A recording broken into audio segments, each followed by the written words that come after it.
Hi, welcome to Coffee and Confidence with Sabrina. It's me. Today I'm going to talk to you about how to get started eating healthier, being healthier, and all around, I guess, your meals.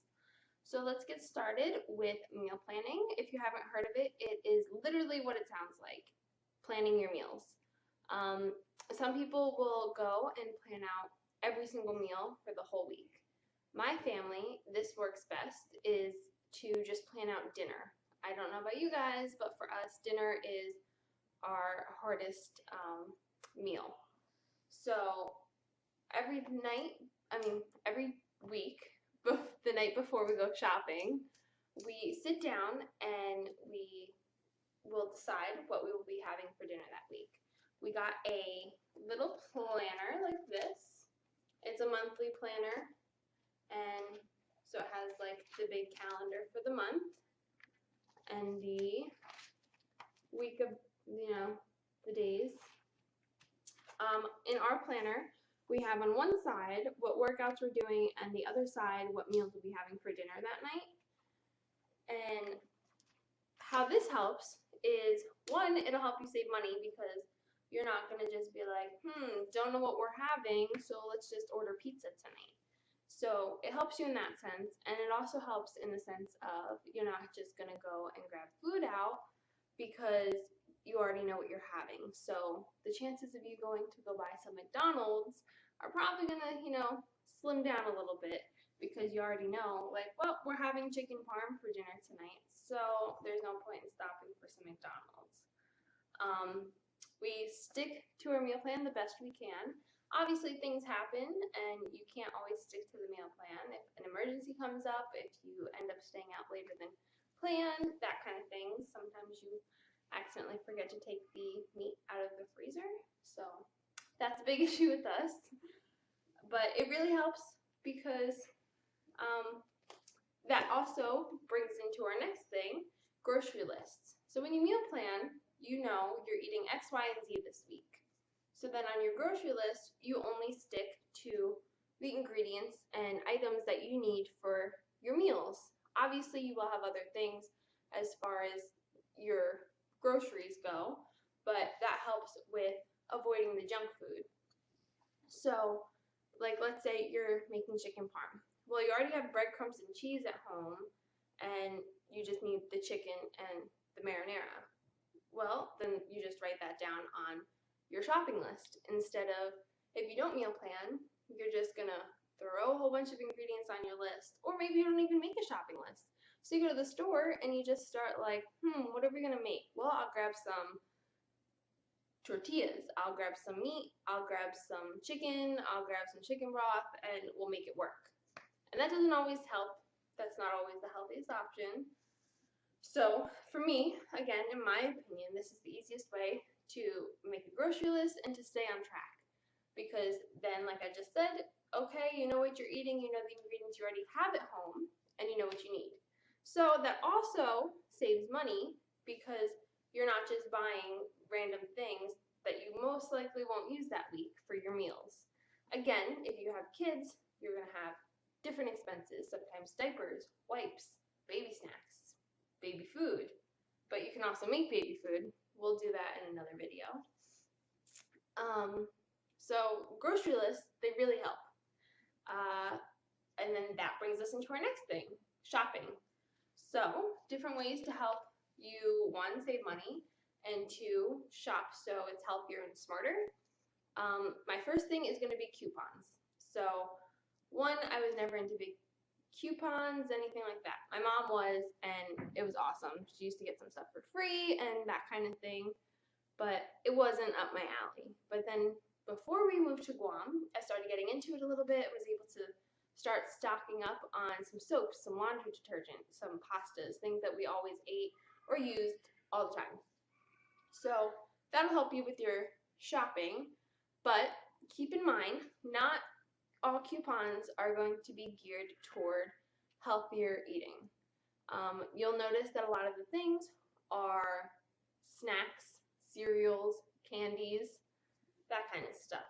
And not that you can't have that, but you want to kind of stray away from that.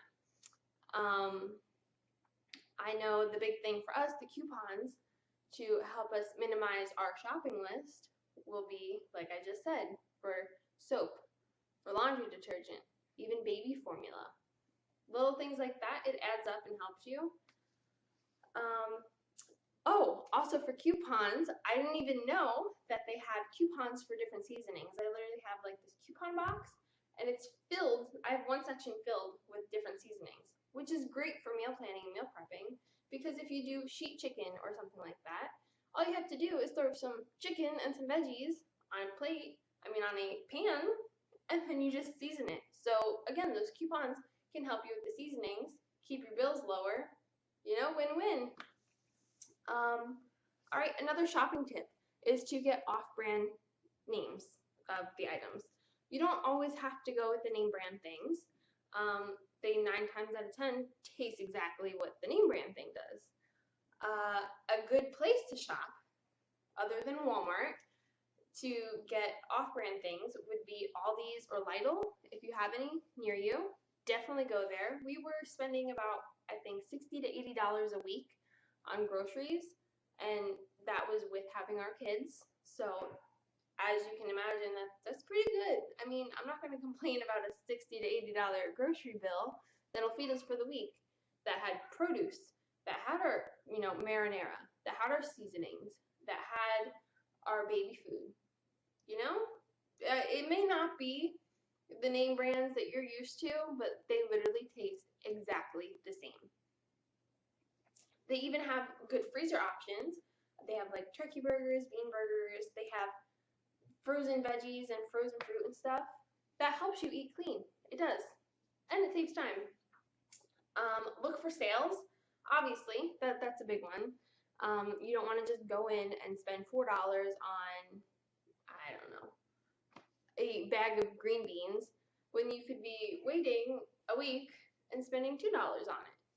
Little things add up, they help you save money, and you'll still be eating healthy. Another big thing is sticking to the outside of the store. This is really big for eating clean. Now, you don't have to stick to the outside of the store, but if you think about it, when you go into a store, what is on the outside? You have your dairy, your meats, your produce, your water, right? So you want to stick to that stuff because that's healthier, that's cleaner. Granted, you will need things in the aisles 9 times out of 10. We still shop in the aisles.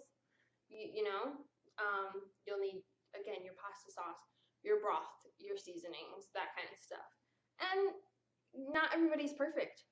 You might want to go grab some graham crackers, maybe a package of chips. That's okay. Again, the 80-20 rule that I believe in.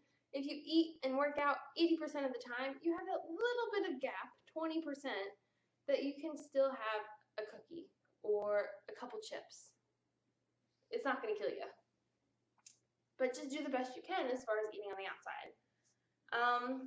Okay, so our next thing is clean eating. This is kind of a big thing, and I never knew necessarily about clean eating until just a few months ago when I've started eating a lot healthier. So clean eating is literally eating like simple ingredients, I guess is the best way. I'll explain it a little more. So when you look at a package, you want to be able to read all the ingredients to begin with. 9 times out of 10, you will see one ingredient that you have no idea what that means. Some scientific name that you literally cannot pronounce. You don't know what it means unless you Google it. And so that means it's usually processed. So you want to kind of stay away from that stuff because you don't know what's being put into there or it's just junk. So you want to stick to only what you can read. Granted, not everyone's perfect. We still buy things that we don't always know what's in them, but we always try to keep it minimal. Also, if like that's not up your alley, you can look at ingredients. If it has usually 6 items or less in the ingredients, it's good to go because it's usually like water, salt, fruit, freshly squeezed, and lemon. Like, awesome. I know that that is good. All right, so the next thing is meal prep. So meal prep is literally, again, what it sounds like, prepping your meals. So not everybody is into the big sitting down on Sunday and cooking every single meal out for the week. I know we're not. I don't want to eat leftovers for the entire week. That's for sure. So if that works for you, awesome. Do it that way. And if not, you can do it my way. What I like to do is the night or the day after we go grocery shopping, I like to sit down and, again, I go back to my meal plan. I pick it up, see what we're having. If I know that we're going to be using cut up peppers, onions, mushrooms, and tomatoes, I will go in and I will sit and cut all of our veggies up for the week.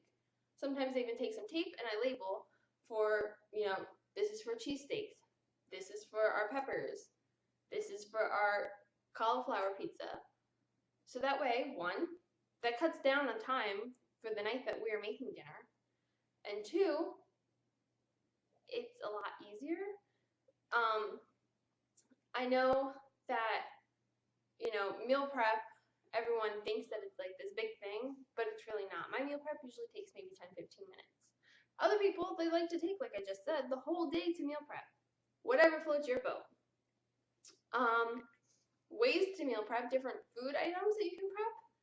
Easy, easy, easy things. If you're having meat and you're going to do it on the grill or just put it in the oven, marinate it.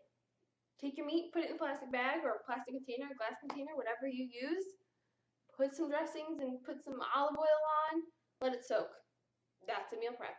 Meal prepping is literally just making it easier for you for later on. That's all what meal prepping is. I love to do overnight oats. I'll make another video on that. It's the simplest thing ever. They're a good snack, good breakfast. Love it. Egg cups. They're good protein. You can shove all your veggies in there. Again, that takes 15 minutes to prepare and cook. Protein muffins. And some of these things you can literally just freeze and take them out of the oven and eat them. Eating healthy is not that hard. In the beginning, it will be hard. It will be so difficult because you're trying to adjust to a new lifestyle, a new way of how to do things. But honestly, if you sit down and you meal plan, you make your shopping list off that meal plan, and then when you go to the store, you're smart about it. You stick to that shopping list. Don't buy anything off that list. If you go and you don't have M&Ms on that list, do not pick up those M&Ms when you're checking out. Don't do it. As tempting as it is, don't do it. And then again, when you get home or the next day, sit there and really think, what's going to make this week easy for me? If I make a whole batch of rice or quinoa, or if I cut up all my veggies, cut up all the fruit, if I make a whole bunch of little snacks for the kids, if I, get all my snacks for work together this week, if I portion all my yogurts out, if I portion all my fruits out that I'll be taking with me. Make it easy. Everyone thinks that eating healthy is so hard, and it's not. You can make it so simple for yourself. As I had said throughout the video, I will make different videos as far as recipes, and I can go into more detail as if you guys need it for the meal prepping, meal planning, anything like that. As one of my subscribers had suggested, I will be doing a shopping haul video within the next few weeks. So that's just going to be a video of what we bought and kind of show you how we shopped. So stay tuned. Thanks for popping in. Make ssure to like the video, subscribe to my channel, and share this with your friends and family. Bye!